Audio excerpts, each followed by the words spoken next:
кашель – это проблема большая и неоднозначная. Причин кашля огромное количество.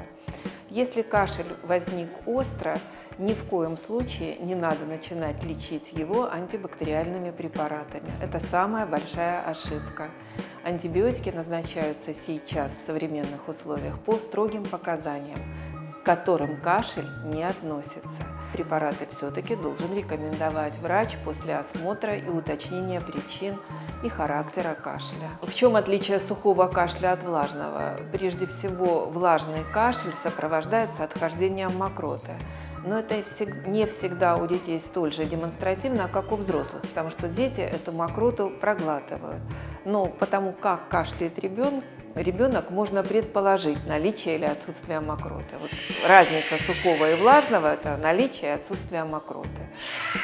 Самостоятельно прибегать к назначению каких-либо препаратов с противокашлевым действием не рекомендуется вообще. Детям эта группа препаратов категорически запрещена, этого делать нельзя. Равно как нельзя назначать препараты, такие популярные нынче препараты, как препараты ацетилцистеиновой кислоты, АЦЦ, попросту говоря.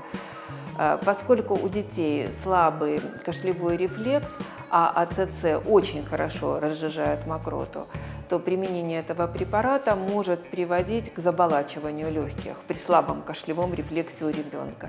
Если кашель сопровождается фебрильной температурой более 3 дней, это абсолютное показание для визита к педиатру, для исключения пневмонии и тогда уже для более серьезного лечения.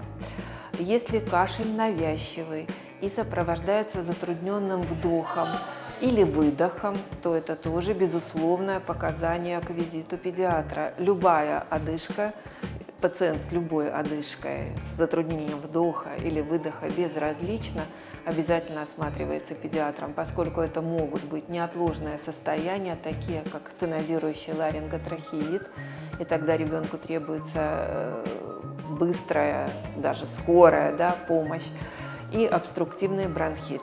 Причиной кашля длительного может быть и гастроэзофагеальная рефлюксная болезнь. И тогда это совсем отдельная история, совсем другие препараты. Если ребенок кашляет больше недели на фоне нормальной температуры, тоже надо обратиться к доктору.